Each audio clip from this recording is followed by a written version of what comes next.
This is our Canal Journey, exploring some of the history of the Bridgewater Canal. Bob, one of our members, tells us a little about the origins of the canal and its impact on Runcorn and the local area. Until the mid-18th century, Runcorn was a backwater, a lonely rural settlement of a few hundred people. There was a ferry crossing and a small wooden bridge linking both sides of the River Mersey.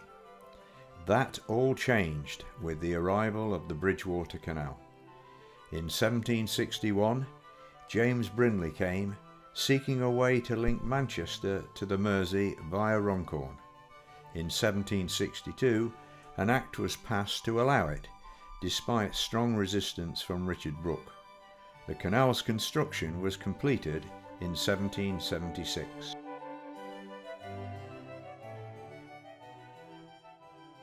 The Bridgewater Canal was primarily built to carry freight to and from Manchester.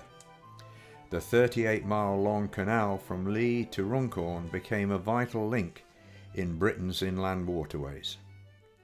The building of the 10 top locks was a wonder of engineering, raising barges 24 metres from the river to the canal and provided employment for hundreds of people. Local quarries such as Runcorn Hill, known locally as Frog's Gob, provided high-quality sandstone for the construction of the canal, locks and basins. In 1785, the final line of locks ended in a tidal basin, which was the start of the port of Runcorn.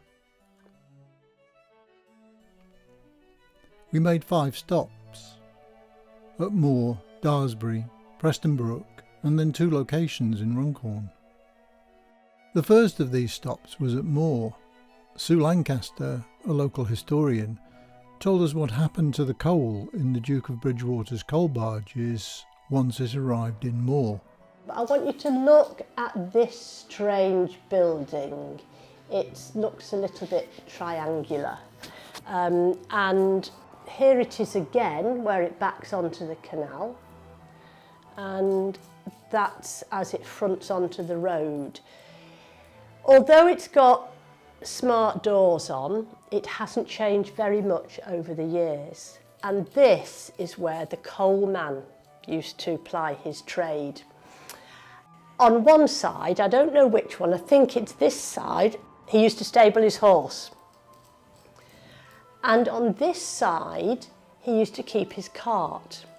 And you'll see that the land is a little bit higher here than there. So from here, inside this building, they used to project a sort of a shelf. So they'd tie the boat up, unload the coal onto this shelf that was here, and then it would be loaded straight onto the back of the cart. And the coal man would deliver his coal.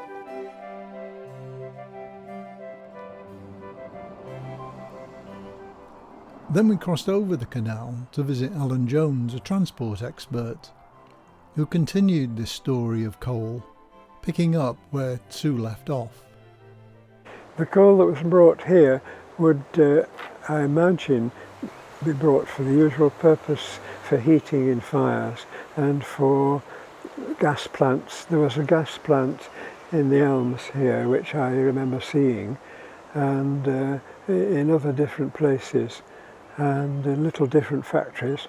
And I suppose it would be taken by horse and cart from the wharf here and up Hob Lane to the Elms, where I don't know what they did with it there. And then we continued along the canal to Daresbury Labs. And once more, Sue Lancaster picks up the story and tells us about how the need for a supply of cooling water influenced their location here, alongside the Bridgewater Canal. The water intake is just there. It's very innocuous. When they were using it, they had, do you call it a boom, round to stop any rubbish or fish getting in. But that is it. And we can see it again here. You can just see some bits of concrete, and there's just a little hole in the canal bank there, but it was very important to them. That is the intake there.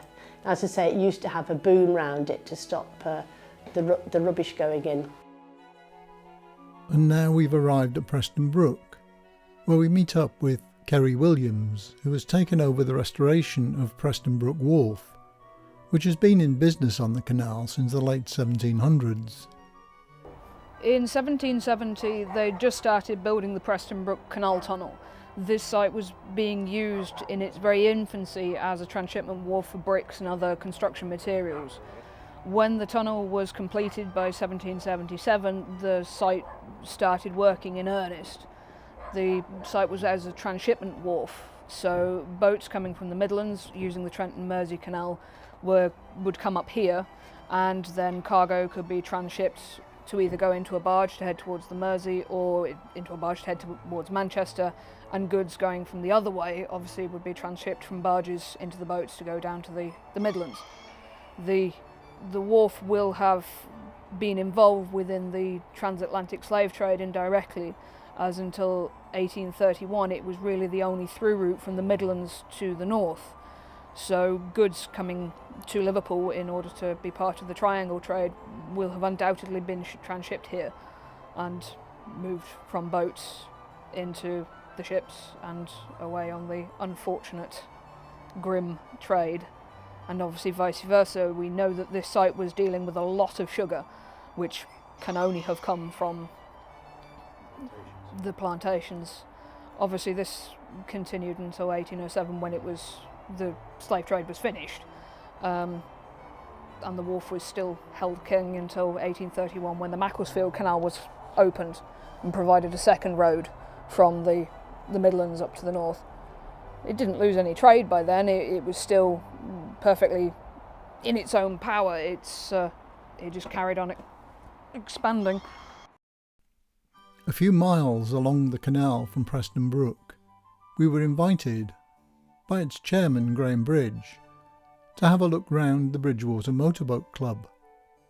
This club is located on the old site of the Sprinch boat building yard.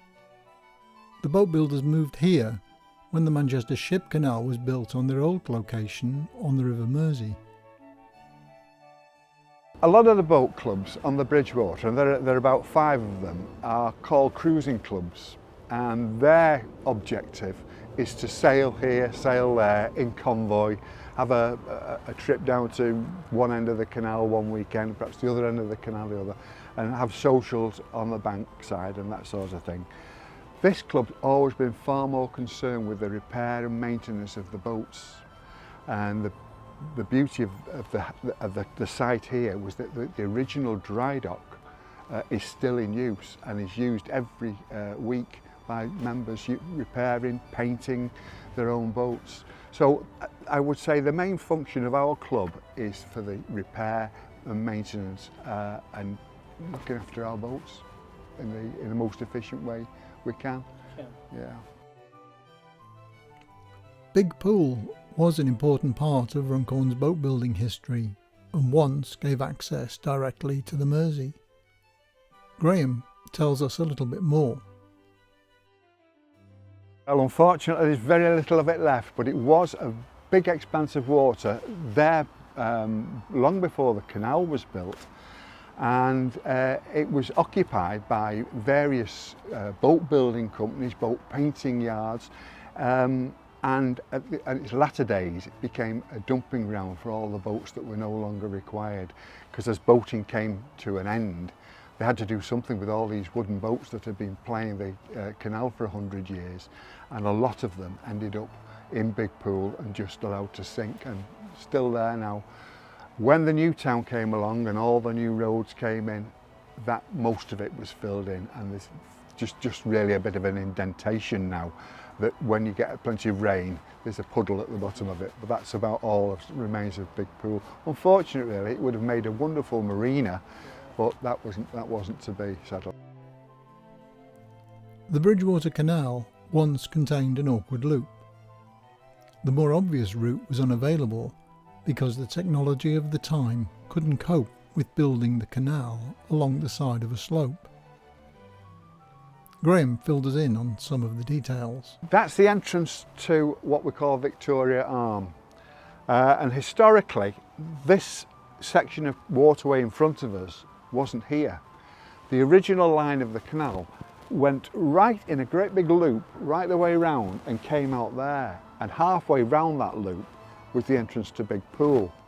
So you had this loop, and you've got an entrance here and you've got an entrance here. Now the entrance here is to our slipway and dry dock, and then it comes to a halt where the road is. The other one is where the other side of it came out. And then when this was opened, that was no longer needed. The centre of the loop was built on for the access roads for the Jubilee Bridge, leaving just two short arms, the Victoria Arm and the dry dock access, which we've already seen.